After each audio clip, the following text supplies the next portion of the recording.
금요 시사계의 달마대사, 진보의 달마대사. 네, 김종대 전 의원의 최강 디펜스 코너 시작해 보겠습니다. 어서 오십시오. 안녕하십니까. 네. 아주 소개를 잘해 주셨습니다. 네. 달마대사, 진보의 달마대사. 네. 근데 약간 달마대사 그러니까 좀 뭔가 이렇게 노자 분위기도 나고 좀 도교 분위기도 나고 뭔가 조금 세상에서 해탈한 분위기도 좀 나고 막 그러거든요. 아니 당태종 때 그 당태종 맞나? 거기 저기 인도인 다르마라고 있어요. 다르마, 그렇죠. 그 사람이 중국에서 달마라고 부른 거예요. 예, 예. 그런데 이제 소림사에 들어가 9년간 면벽 수행을 했거든요. 그때 당나라 황제도 안 만나줬어요. 그런데 이 사람이 일으킨 중국 사회의 정신혁명, 네. 이걸 통해서 세상을 보는 스케일을 만들어낸 사람이기 때문에. 구체적으로 뭐예요, 달마대사의 가치관은? 아니 그러니까 이제 어떤 선승의 그 하나의 어떤 위상을 세운 것이죠. 뭐 제가 뭐 그거 뭐 다 알겠습니까? 그러나 어떤 그 불교가 원래 마음을 다루는 그 종교이기 때문에 네. 여기서 이제 선승의 어떤 면모를 세웠다. 그 육조해능이라든가 삼장법사, 현장법사하고 이 계보로 이어지는 그 위에 있는 어떤 그 중국 선종의 효시라고 할 수가 있겠죠. 네. 그게 오늘날 우리 한국에 와서 조계종이 된 것이죠. 그러니까 도노점수, 교회별전 이런 얘기 들어보셨을 거야. 네, 네. 달마대사는 불법의 교리보다는 참선을 중시하는 종파인 선종. 그게 바로 교회벌전. 네, 그렇죠. 깨달음은 경전 밖에서 온다. 그러니까 무술보다는 참선과 깨달음이 되게 중심이 돼야 되고, 그 다음에 실질적으로 그래서 아까 말한 면벽 수행하면서 이제 무엇이 올바른 도의 길인가 이런 것들도 좀 파악하시고 이랬다는 겁니다. 참고로 전 천주교 신자입니다. 근데도 종교 간의 대화를 시도하죠, 제가. 맞습니다. 근데 천주교 신자이신 분들이 사실 저도 천주교에서 세례도 받았습니다만은 다른 종교들에 대해서도 많이 이해심이 넓고 서로 배타적이지 않은 것 같습니다. 네. 자, 어쨌든 진보계의 달마대사 우리 김종대 전 의원과 함께 현안 얘기해 보도록 하겠습니다. 네. 2024년이 되고 처음 뵙습니다. 네. 새해 복 많이 받으시기 바라고. 그런데 새해 벽도부터 워낙 흉사들이 많아서 맞아요. 왠지 그 인사가 좀 실감이 안 나네. 아, 그래요? 그러면 구정 때 다시 할까요? 글쎄. 자, 어쨌든 새해에 특별히 세운 목표가 있으실까요? 네, 아무래도 올해는 이제 특검 연대의 힘으로 총선을 돌파하는. 그렇죠. 새로운 야권의 이 모처럼 부활한 완벽한 공조. 네. 그 야권의 표가 한 표도 이탈하지 않고 특검을 성사시켜낸. 그러니까요. 이 특검 연대야말로 제2의 탄핵 연대다. 이 특검에서의 보여준 강철 공조가 네. 정치를 결국은 바꿨다. 그 뒤로 저기 민주당이 병립형으로 회귀한단 말이 쑥 들어간 거고 두고 보십시오. 제 말이 틀리는가. 병립형 안 갑니다. 아, 그래요? 전 100% 확실합니다. 근데 민주당이 병립형으로 가려고 했던 게 아니라 국민의힘이 하도 그러니까 우린 약속을 지키고 싶으나 어떻게 될지 모르겠다. 이 정도 아니었어요? 아니 그럼에도 불구하고 회귀하는 거예요. 그럼에도 불구하고. 이런 게 다 특검에서 보여진 하나의 연대의 힘이 맞아요. 이게 정치를 바꾸는구나. 그래서 이 특검 연대는 4월 총선 이후에 80%의 다수파 연합으로 바뀝니다. 아, 좋네요. 오히려. 그러니까 그때 저기 국민의힘에서 대량의 이탈자들이 나온단 말이에요. 그러니까 아마도 김건희 특검은 총선 전에 재의결을 시도할지 몰라도 네. 그 공천에서 떨어진 국민의힘 의원이라든가 소신 있는 의원들은 이제 그때 모처럼 소신 투표할 수 있는 시기가 온 거고, 그 다음에 최수근 특검이 기다리고 있어요. 그게 4월에 상정이 되거든요. 그렇죠. 그런데 이건 윤 대통령 특검입니다. 그렇죠. 사실은 윤 대통령이 영향력을 행사해서 그 진실을 덮고 뭐 하려고 했던 거잖아요. 말하자면 우리가 그렇죠. 알기로는. 그런데 최수근 상병 특검은 총선 이후와 5월 말 사이에 의결이 될 걸로 예상이 되거든요. 이때 보라고. 이 표심이 의원들 표심이 어디로 가겠냐고. 그러네. 거기서 출마조차 못한 의원들이 숱하게 앉아서 이거 표결하는 거거든요. 공천에서 잘린 의원들. 국회의원 회기가 언제 시작하는데요? 5월 31일입니다. 그러니까 4월 10일에 총선이 있어도 5월 달부터 새로운 회기가 시작되는 중간까지는 기존의 국회의원들이 의석을 차지하고 앉아 있을 그렇죠. 거잖아요. 네. 그러면은 거기서 이제 떨어진 사람들이라던가 공천을 못 받았던 사람들이라던가 또 양심적인 양심적인 사람들이라던가 예. 이 나라를 사랑하는 사람들이라던가 예. 그런 사람들이 어떤 식으로 투표 행위를 할지 보면 알 수 있겠군요. 아니, 그럼요. 그러니까 부부 특검이거든요, 이게. 그렇죠. 하나는 김건희 남편 특검, 특검, 하나는 부인 특검. 윤석열 특검. 그게 4, 5월에 집중이 되는 거예요. 그러면 보십시오. 이때 이탈표가 나오면 과거에 우리가 박근혜 대통령 탄핵할 때 60표가 넘어왔습니다. 그렇죠. 그래서 저쪽에서 예. 243표, 즉 80%의 찬성으로 갔거든요. 지금 이 시나리오는 이번에 특검이 거부권을 행사해도 어떻게 국회 상황이 어떻게 될지 모르겠습니다만 4월까지 이어지는 전국은 그 특검 연대가 성사되느냐 안 되느냐. 그러면서 이제 국민의힘도 거기에 일부가 동참하는 이렇게 되면 정권 끝나는 거예요. 그러면 끝나는 거예요. 이건 바로 탄핵 연대로 진화합니다. 일단 정의당하고 민주당은 특검을 통해서 연대를 확실히 했고 이탈표도 없었었고 네. 잘 됐습니다. 네. 자, 그러면 이제 앞으로 남은 거는 대통령이 특검에 대한 거부권을 행사하는 거는 뭐 기정사실화되어 있으니 그 이후에 무기명 투표를 통해 가지고 200석을 넘기냐 마느냐 이제 이 문제인 거잖아요. 그것도 가능해집니다. 그러니까 그게 가능해진다는 거죠. 예, 가능해지는 거죠. 이게 현재 민주당하고 정의당과 다른 당들이 합쳐가지고 힘을 보여주니 예. 사실 지금 말씀하는 것과 같이 된다, 이거 해야 된다. 아니, 된다니까. 그러니까 저기 보세요. 지금 이준석 신당 생기고 있잖아요. 그렇죠. 특검에 더 적극적입니다. 그 사람들은 천하람 그 위원장 언론 인터뷰하는 거 보세요. 묻지도 않는데 사회자가 저 특검 강력히 찬성입니다. 아예 더 치고 나옵니다. 네. 그러면은 이제 국민의힘이 유독 이 특검권으로 고립되는 건데 그 안에서 이탈표가 조금만 나와도 사실은 한 19표만 나와도 그렇죠. 재해결이에요. 200표 나와요. 그렇죠. 네. 지금 이런 상황이에요. 그러니까 이런 면에서 이제 대통령이 즉각 거부권을 행사한다는 거 아니야? 내일 아침 9시인가? 오늘인가? 9시에 국무회의 열어가지고 네. 즉각 망하는 길이거든 그게. 숙고라도 안 하는 모습을 숙고라도 좀 하면은 그래도 고뇌를 하고 있구나 이러는데 이건 뭐 완전히 그냥 면전에서 그냥 문전박대해서 그냥 아주 개소리 취급하겠다는 얘기인데 그럴 때 국민들이 모멸감을 느끼죠. 그다음에 정말 이래도 되나? 이런 어떤 그 회의감이 국민의힘에서 퍼질 가능성이 높아요. 그리고 한동훈 비대위원장이 이제 공천 칼질이 시작돼요. 네. 공천 그것도 자기가 직접 한다는 거 아닙니까? 한동훈 위원장이. 나는 당대표나 하는 줄 알았더니 그게 아니더라고. 직접 하겠다는 거예요.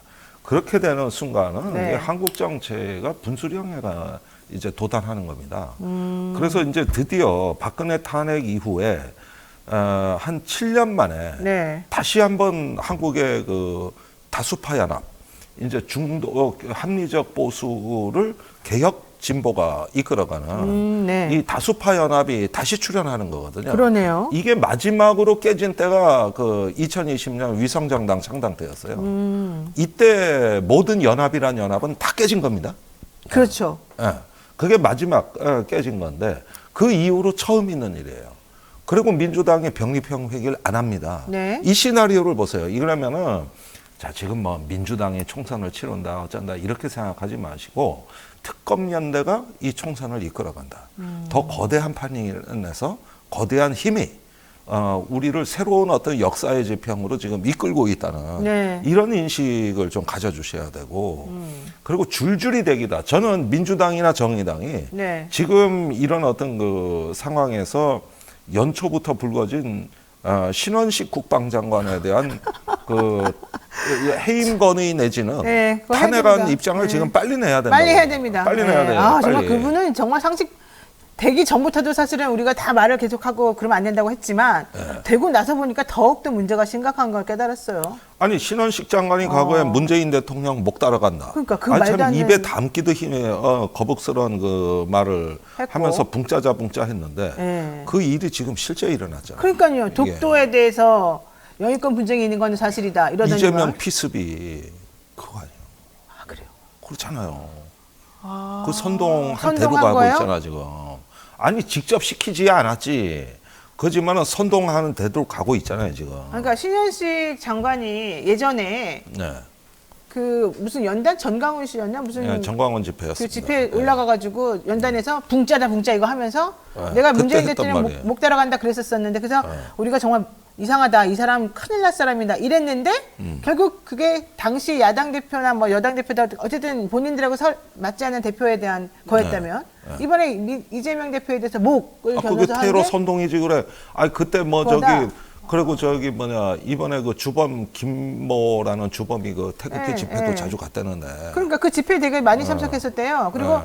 민주당에 들어온 거는 동선 확인하려는 목적이었대요. 예. 그러니까 이걸 보세요. 이게 지금 미국하고 우리 정치가 비슷해져 가는 건데. 자, 이걸 보시라면 내가 이걸 몇 번 어디서 가서도 얘기를 하는데 2021년 2월에 미 하원에 폭도들이 난입한 일이 있습니다. 트럼프가 그때 그때 트럼프가 행동하라 그런 직후에 벌어진 일이에요. 그때 모든 미국 언론이 뭐라고 썼느냐. 분노한 백인 노동자들이 쳐들어왔다예요. 그 지금 우리도 그렇게 알고 있어요. 그런데 그건 사실이 아니라는 거예요. 보니까 그 쳐들어온 사람들이 현직 기업체 임원, 전직 육군 최고위급 장교, 노동자들이 아니라 전직 교사, 심지어 올림픽 수영 상관왕, 어머 금메달 3개 딴. 무슨 백인 노동자요? 가장 미국의 중산층, 그러네요. 그것도 아주 대표적인 성공한 미국적인 사람들이 왔는데 그래서 외로운 늑대라는 말이 우리가 9.11 테러 이후에 유행했는데 네. 저는 그 말이 바뀌어야 된다고 봐요. 요즘은 정치 폭력을 하는 사람들은 배부른 늑대입니다. 배부른 늑대. 예, 너무 정상적이고 법 없이 살 사람들이 그러네요. 성공한 사람들이 정치 폭력에 뛰어들었어요. 네네네. 이게 지금 이 하나의 어떤 정치적 현상 내지는 사회 운동으로서의 폭력입니다. 그 점에서 심각한 거고 과거의 사회 루저가 고립돼서 극단적인 폭력을 쓰는 그 폭력이 아니에요. 연결돼 있고 공감할 줄 아는 사람들이 폭력을 하고 있어요. 그렇죠, 지금. 그렇죠. 이게 지금 그래서 큐어논 같은 음모론 집단이 민주당을 막 쳐들어가고 아동 성매매했다고 쳐들어가고 그러는데 이런 현상에서 나타나고 있는 한국에서의 지금 최근의 폭력의 양상이 굉장히 그 고학력 내지는 중산층 쪽으로 가고 있어요 지금. 그러네. 상황이. 이거 이게 심각한 문제네요. 문제여서 외로운 늑대 아니다, 배부른 늑대다. 그렇죠. 네, 이런 부분들을 좀 우리가 봐야 돼요. 좋습니다. 자, 이제 좀 전에 얘기 잠깐 나와서 연결해서 여쭤보겠습니다. 허은하 국민의힘 의원이 지난 3일 탈당을 선언하고 이준석 전 대표의 개혁신당에 합류를 선언했습니다. 사실은 사람들이 허은하 의원은 비례의원이기 때문에 탈당하는 게 쉽지 않을 것이다. 개혁신당에 들어간다 하더라도 자기의 의원직을 버리고까지 갈까? 이렇게 생각했어요. 왜냐하면 류호정 의원의 행동이 있기 때문에. 네. 근데 류호정 의원은 같은 비례인데 자기는 끝까지 버티겠다. 정의당에 대해서. 허은하 의원하고 정의당의 이 류호정 의원하고 너무 비교가 되는 거예요. 그러니까 어떻게 이걸 보십니까? 보세요. 유호정 의원이 버티는 배경에 그러면 새로운 선택에서는 이걸 좋아하느냐는 거예요. 그러니까 지금 그 당도 큰 데미지를 입고 있단 말이에요. 아, 왜요? 아니 이미지가 나빠지고 있잖아요. 그러네. 그래가지고 제가 알기로는 그 당에서도 탈당 권고가 있었다는 얘기를 듣고 있습니다. 네. 그러면은 지금 유호정 의원이 새로운 선택의 행사에 못 나타나고 있어요. 네네. 아직 당적이 정의당이기 때문에. 그러니까. 그런데 저번에는 왜 같이 금태섭 의원하고 사진도 같이 찍고 했죠. 그랬는데 지금 나타나면은 그 당 지지율 반토막 난다고. 그렇죠. 욕먹겠네. 그러니까 네. 사실 자기들도 고민해요. 그러면은 그 새로운 선택이건 정의당이건 모든 정당은 유호정 의원 탈당이 맞다 그래요. 그렇죠. 근데 본인 혼자만 거부하는 겁니다, 이게. 너무 이기적인 거 아니에요? 그러니까 그 몇 개월 남은 국회의원 임기 그거밖에 없는 거예요. 그거 말고 다른 이유는 성립할 수가 없는 거라. 왜 그러는 거야, 본인? 이거는 나중에 새로운 선택에도 큰 누가 될 건데. 그렇죠. 얘기했잖아요. 몇 개월 의원직 유지. 그러니까 그게 무슨 의미가 이유가 없는 있냐고요? 거야. 그게 뭐 특별히 의미가 있어요? 아니 그것도 기득권입니다. 아. 그것도 기득권이에요. 그러니까 세상 참 무서워졌어요. 이게 그런데 이제 이런 부분 때문에 허은하 의원은 더 결단력 있게 탈당을 했다고 봐야 돼요. 그러네. 자칫하다가 청년 정치가 류로 엮일 수가 있거든. 그래서 차별화 전략이라고 저는 보는 것이고. 네. 그런 면에서 지금 오히려 신당 쪽은 이런 면에서 상승세인데 새로운 선택은 지금 어떤 존재감도 보여주질 못합니다. 그렇죠. 그런 면에서는 그 유호정 효과가 있다. 이 점은 분명히 이야기를 해야 됩니다. 근데 류호정 의원도 알 텐데 본인의 행동이 옳지 않고 오히려 이게 마이너스가 됐고 여기저기 다 부담만 주고 있다는 걸 알 텐데도 그러네요. 모릅니다. 몰라요? 몰라요? 아니, 저 모를 수가 있어요? 방송 나와서 얘기하는 거 보세요. 옛날에도 이랬다는 거 아니에요. 왜 나 혼자한테만 이러냐 이거. 그러니까 저 그 말 듣고 깜짝 아니 놀랐어요. 이런 비판받는 걸 차별이라고 인식하고 있어요. 그거 본인은 모른다는 이해가 거 아니라 완전히 세상을 달리 해석한다니까요. 우리 상식하고는 달라요. 네, 좋습니다. 자, 하나만 여쭤보겠습니다. 이번에 지금 한동훈 위원장 행보 대전 현충원 찾아갔을 때 최상병 생일이었으니 참배 좀 해달라 그랬는데 그거 무시하고 갔고 광주 찾았는데 경호원에 둘러싸여가지고 한번 그 사진 있죠. 막 빨강색 마스크 쓴 경호원들하고 에스컬레이터 타면서 경호 과잉 경호 논란 나옵니다. 엄청나게 몇백 명이 지금 둘러싸가지고 움직이는 모습을 자꾸 봤거든요. 물론 이재명 대표 피습당했기 때문에 경호가 강화될 수밖에 없는 건 하지만 본인이 대통령도 아닌데 너무 심한 거 아닙니까? 저 모습은 좀 너무 이런데요. 그러니까 너무 이런데요. 정말 제가 말을 못하겠네요. 예, 저도 뭐 대선 후보 여러 번 수행해봤고 그럴 때마다 경찰에서 근접 경호하는 거 우리가 한 팀이 돼서 많이 정말 고생하는 사람들. 하죠. 예. 근데 저렇게 경찰 다 써붙이고 저렇게 요란스럽게 경호하는 거는 없어요. 그러니까 대부분 이제 검은 양복 입고 귀에 이어폰 꽂고 이러면서 전문성 있게 경호를 해요. 대통령도 그렇게 하는 거예요. 근데 저기에다가 경찰 이렇게 해가지고 뭐 폴리스 잠바 입고 저렇게 뭐 거의 방탄조끼까지 입은 것 같아 꼭 보니까. 그래도 동료 시민이라고 하던데 한동훈 장관은 동료 아니, 시민을 그러니까. 너무 잠재적 범죄자로 취급하는 거 아니 아니에요? 저거는 일종의 어떤 과시욕이지 경호는 저렇게 하는 게 아닙니다. 저렇게 하는 게 아니에요. 저거는 저기 보니까 한 장관도 뭐 경찰을 모르는 사람도 아닌데 광주 시민이 두려운 겁니다. 왜요? 아니 이재명 대표 때문에 화가 났을 거다 광주 시민들이. 근데 하필이면 내가 이 날짜에 여기 가니까 보고 받고 싶은 거고. 그러니까 원칙 없는 경호를 받은 것이죠. 그거지. 아니 누가 저렇게 경찰 5만 군데 써붙이고 경호합니까? 그래 요인 경호라는 걸 저렇게 합니까? 한동훈 위원장이 말과는 다르게 좀 겁이 있나요? 겁쟁이 아닌가요? 좀 겁이 많은 것 같은데? 아니 모르죠 그거야. 그랬는데 일단은 민낯은 곧 드러나게 돼 있고 인간의 도량이라는 것은 이제 저런 어떤 판에서 다 드러나게 돼 있어요. 국민들 다 보고 있습니다. 맞습니다. 그런 거 다 안내를 해드리고 보여드리는 게 달마대사 역할 아닙니까?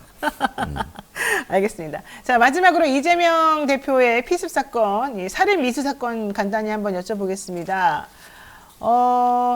이 대표를 공격했던 피의자 김 씨가 오랫동안 극우적인 행동을 했고 이쪽에 당적을 가지고 있다가 이번에 1년 전 정도에 이재명 대표의 동선을 확인하기 위해서 민주당에 가입한 정황이 드러났습니다.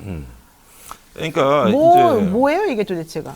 네. 그러니까 이런 부분이 바로 이제 세 가지 특징, 그 대담 못 사망.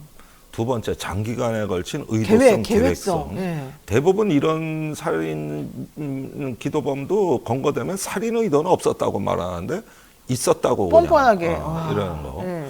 그다음에 지극히 평범한 사람이라는 거. 전직 그렇죠. 공무원에다 전과 없고. 그러니까 이 세 가지 요소를 좀 눈여겨 보셔야 된다. 정치 테러는 진화하고 있다. 옛날하고 다르다. 그래요? 예, 그래서 이제 점점 고학력 중상층으로 올라가고 있고, 그 다음에 이제 한나 아렌트가 말한 악의 평범성이 이제 우리 사회의 가장 중간 계층을 흔들어 놓는 식으로. 그러니까 이게 증오범죄, 증오의 확산이거든요. 네. 예, 그걸 정치가 지금까지 구판을 만들어 온 거예요. 그런데 이런 어떤 증오의 정치가 지금 점점 더 진화하고 있다는 거. 그리고 이걸 또 제가 이런 용어가 있어요. 이제 전쟁을 연구하는 제 입장에서 제 5세대 전쟁론이라는 데서 나오는 건데, 트랜스, 휴먼. 그러니까 이게 초강력 개인으로 번역되거든요. 한 개인이 국가와 정치와 사회를 흔들어 놓을 수 있는 힘이 너무 강해졌다. 네. 인터넷과 미디어와 그다음에 SNS와 정보를 통해 가지고 한 명도 얼마든지 큰 이런 범죄를 기획할 수 있는 세상. 그러네요. 예. 이게 이제 정보통신의 발달 네. 이런 것까지 해서 그 초강력 개인의 등장이거든요. 네. 예, 미국에서는 그게 탄저균 테러로 나타났어요. 탄저균 테러. 네. 그렇죠. 그 편지 봉투에 담아서 그렇죠. 그 한 명이 미국 의회를 다 초토화시켜놨죠. 그렇죠. 예, 이런 것들은 이제 사이버라든가 또 이런 계획성에 있어가지고 단독성 이런 것들이 진화하고 있습니다. 계속 진화하고 있는 거예요. 네. 여기에 증오의 씨앗을 정치가 뿌려대잖아요. 그러면은 불꽃이 있는 곳에 휘발유 뿌려대는 격이거든. 앞으로 정치가 네. 엄청나게 비극의 모든 원천이자 출발점이라는 거 이걸 분명히 해야 됩니다. 이게 지금부터. 알겠습니다. 네. 시간 관계상 오늘 김종대 전 의원과 얘기는 여기까지 듣겠습니다. 얘기를 듣다 보면 너무 시간이 항상 빨리 가가지고 다음에 제가 좀 더 하겠습니다. 알겠습니다. 네. 오늘 말씀 고맙습니다. 감사합니다.